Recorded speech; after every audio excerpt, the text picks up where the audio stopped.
Hi అండి. One day championship అయితే దగ్గరకొచ్చేసింది. ఎందుకంటే 19 తారీఖే మొదలవుతుంది కాబట్టి, ఒకసారి చూద్దాం. మన మన మ్యాచ్‌లు ఎప్పుడున్నాయి, అలానే సెమీఫైనల్, ఫైనల్స్ ఎప్పుడున్నాయి. అసలు ఇంకొక విషయం ఏంటంటే చాలామంది ఆలోచిస్తుంది. ఒక్క మ్యాచ్ కూడా మనమైతే పాకిస్తాన్‌లో ఆడట్లేదు. అందరికి తెలిసిందే. దుబాయ్‌లో అయితే ఆడతాం. ఆ తర్వాత మీరు చూసుకుంటే ఒకవేళ ఫైనల్‌కొస్తే మనం ఎలా ఫైనల్‌కొస్తే లాహోర్‌లో అయితే ఫైనల్ మ్యాచ్ ఉంది. మరి ఫైనల్‌కొస్తే మనం లాహోర్‌లో ఆడాల్సిందా? లేకుంటే దుబాయ్‌కి షిఫ్ట్ చేస్తారనేది చాలా మందికైతే కన్‌ఫ్యూజన్ ఉంది. దాని గురించి మాట్లాడుకుందాం. ఫస్ట్ వచ్చేసి అది కన్క్లూడ్ ఇచ్చేస్తాను. అది ఇచ్చిన తర్వాత మనం మిగతా విషయాలు మాట్లాడుకుందాం. మనం ఎవరితో ఆడతాం, లేకుంటే మన టీము ఏ డేట్‌లలో మ్యాచ్‌లున్నాయి చూద్దాం ఒకసారి. ఫస్ట్ వచ్చేసి ఒకవేళ మనం ఫైనల్‌కెళ్ళామంటే మాక్సిమం ఎళ్ళే సిచ్యుయేషన్ కనిపిస్తుంది. ఒకవేళ మనం ఫైనల్‌కెళ్తే మటుకు మనమైతే లాహోర్‌లో ఆడమండి. మనం ఏ ఏ టీమొచ్చినా సరే, పాకిస్తాన్ వచ్చినా, మీకు ఆస్ట్రేలియా వచ్చినా, ఇంగ్లాండ్ వచ్చినా, ఏ టీమైనా వచ్చినా మీకు ఫైనల్‌కి మనమైతే దుబాయ్‌లో అయితే మ్యాచ్ ఆడతాం. ఫైనల్ మ్యాచ్ అయితే. మిగతా మనం గాకుండా మనం ఒకవేళ ఫైనల్‌కెళ్ళకపోతే వేరే వాళ్ళు ఎళ్తే మటుకు ఆ ఒక మ్యాచ్ మటుకు ఆహ్, లాహోర్‌లో జరిగిద్ది. ఒకవేళ పాకిస్తాన్, ఇంగ్లాండ్ కావచ్చు, లేకుంటే పాకిస్తాన్, న్యూజిలాండ్ కావచ్చు, లేకుంటే పాకిస్తాన్ ఏ మ్యాచ్ ఎవరైనా సరే, లేకుంటే ఆస్ట్రేలియా, ఇంగ్లాండ్ కావచ్చు, ఆస్ట్రేలియా, న్యూజిలాండ్ కావచ్చు, ఆస్ట్రేలియా మిగతా ఏ టీమ్ అయినా సరే ఎవరొచ్చినా సరే, ఈ ఒక్క ఇండియాకి తప్పించి మిగతా ఏ టీమ్ కూడా ఫైనల్‌కెళ్ళినా సరే ఆహ్, లాహోర్‌లో అయితే మ్యాచ్ అయితే ఫైనల్ మ్యాచ్ జరుగుతుందండి. కొన్ని సెక్యూరిటీ కారణాల రీత్యా అయితే ఇది జరుగుతుంది. ఇంకో విషయానికొస్తే మనకి 19 తారీఖు నుంచి అయితే మ్యాచ్‌లయితే స్టార్ట్ అవ్వబోతున్నాయి. ఫస్ట్ మ్యాచ్ పాకిస్తాన్, న్యూజిలాండ్ మధ్యలో అయితే జరుగుతుంది. ఆ తర్వాత 20 తారీఖు వచ్చేసి బంగ్లాదేశ్‌కి మనకైతే ఫస్ట్ మ్యాచ్ ఉంటుంది. ఆ తర్వాత ఆహ్, ఈ టోర్నమెంట్‌కి ఆకర్షణగా ఉండే ఒక మ్యాచ్ అయితే ఉంటుంది గదా! అది దుబాయ్‌లో జరుగుతుంది. పాకిస్తాన్ తోటి 23 తారీఖు అయితే ఉంటుంది. ఫిబ్రవరి 23 తారీఖు అయితే మనమైతే పాకిస్తాన్‌తో ఆడతాం. ఆ తర్వాత మూడో మ్యాచ్ వచ్చేసి మార్చి 2 తారీఖు చాలా గ్యాప్ ఉంది. ఫిబ్రవరి 23 నుంచి మళ్ళీ మీరు చూస్తే మార్చి 2 అంటే చాలా 1 వీక్ దాకా గ్యాప్ అయితే ఉంది. మనం న్యూజిలాండ్‌తో మ్యాచ్ ఆడతాం. ఒకసారి గ్రూపు మనం చూసుకుంటే మన గ్రూప్ తెలిసిందే కదా! ఇప్పుడు మనం మ్యాచ్‌లు మాట్లాడుకున్నాం కాబట్టి ఆటోమేటిక్ గ్రూప్‌లో ఇండియా, పాకిస్తాన్, అలానే న్యూజిలాండ్, బంగ్లాదేశ్ ఈ 4 టీమ్‌లు అయితే ఉన్నాయి. మనకి కొంచెం స్ట్రాంగ్‌గా అనిపించే టీమ్‌లు ఏమైనా ఉన్నాయంటే పాకిస్తాన్, న్యూజిలాండ్, బంగ్లాదేశ్ తోటి కూడా మనకు కొన్ని మెయిన్ టోర్నమెంట్‌లో కొంచెం ఇబ్బంది అయితే పెట్టింది బంగ్లాదేశ్. కానీ చూడటానికి కొంచెం వీక్‌గానే కనిపిస్తా ఉంటుంది మన గ్రూప్ అయితే. అటుపక్క మీరు చూసుకుంటే ఆస్ట్రేలియా ఉంది, ఇంగ్లాండ్ ఉంది. మీకు ఆహ్, మిగతా టీమ్ అయితే చాలా స్ట్రాంగ్‌గా అనిపిస్తుంది. సౌత్ ఆఫ్రికా కావచ్చు, మీకు చాలా స్ట్రాంగ్‌గా అయితే కనిపిస్తా ఉంది వాళ్ళ గ్రూప్ అయితే. ఆఫ్ఘనిస్తాన్ కావచ్చు, ఆఫ్ఘనిస్తాన్ కూడా చాలా ఈజీగా తీసుకునగలేదు వాళ్ళు. వాళ్ళ గ్రూప్ అయితే చాలా స్ట్రాంగ్‌గా అనిపిస్తుంది.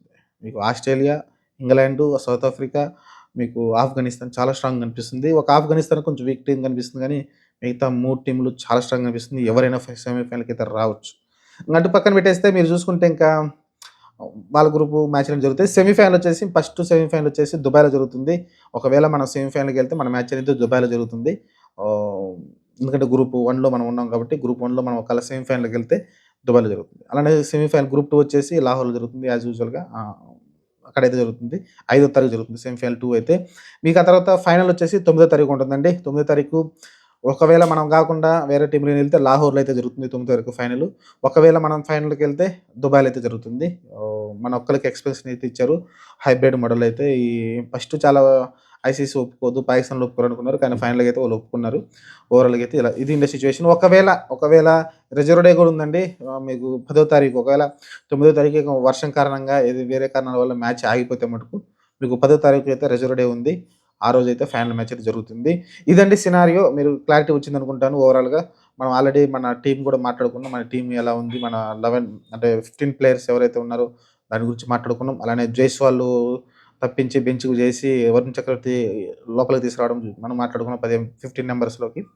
ఇలా కొన్ని చర్చనీయాంశమైన విషయాలైతే జరిగినియి. ఓవరాల్‌గా చూసుకుంటే సినారియో అయితే ఇలా ఉండబోతుంది. గ్రూప్ మ్యాచ్‌ల్లో ప్రతి టీమ్ కూడా 3 మ్యాచ్‌లయితే ఆడుతుంది.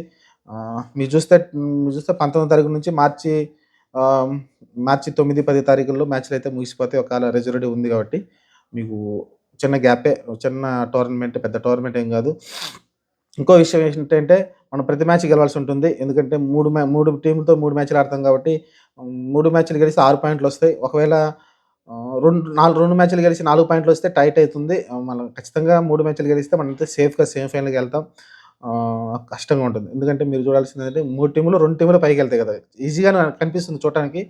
కానీ ఒక్కోసారి ఏమవుద్దంటే ఒకవేళ ఒక్క మ్యాచ్ ఓడిపోయామనుకో, అవతల టీములు 2 కూడా 2 మ్యాచ్‌లు గెలిచాయంటే అప్పుడు నెట్ రన్ రేటు సీన్‌లోకొస్తది కాబట్టి చెప్పలేం ఏమేం జరగొచ్చు. కాకపోతే ప్రతి మ్యాచ్ ఇంపార్టెంటే. ఇక్కడైతే నాకౌట్ మ్యాచ్‌లు. అందుకే ధోని యాడ్ గూడా చూస్తున్నాం గదా! ధోని యాడ్ గూడా ప్రతి మ్యాచ్ నాకౌట్ మ్యాచ్ లాగానే ఉంటుందనైతే ధోని యాడ్ చూసాం. ఇది మంచులో కూర్చున్నా గూడా చెమటలు పడుతున్నాయంట. యాడ్ అయితే వస్తుంది. ఇదే అండి. మరి వీడియో నచ్చితే నా ఛానల్ సబ్స్క్రైబ్ చేసుకొని లైక్ చేయండి, షేర్ చేయండి. ఏదైతే ఈ ఛాంపియన్‌షిప్ వడే ఉందో దానికి సంబంధించి టోటల్ ఇన్ఫర్మేషన్ ఇది. మన డేట్స్ అయితే ఇవి. వెంటనే మ్యాచ్‌లయితే ఉంది. బంగ్లాదేశ్ తోటి, పాకిస్తాన్ తోటి వెంటనే మ్యాచ్‌లుంటాయి. 20, 23 తారీఖుల్లో. ఆ తర్వాత మీకు న్యూజిలాండ్ తోటైతే 2 తారీఖు మ్యాచ్ ఉంటుంది. కొంచెం గ్యాప్ ఎక్కువ ఉంటుంది. ఆ తర్వాత మనం సెమీఫైనల్‌కెళ్తే 4 తారీఖు ఆడతాం. ఫైనల్‌కెళ్తే ఒకవేళ 9 తారీఖు ఫైనల్ మ్యాచ్ అయితే ఆడతాం. ఇదండి. మీకు నచ్చిందనిపిస్తే ఒకసారి సబ్స్క్రైబ్ చేసుకున్న ఛానల్‌ని. Thank you.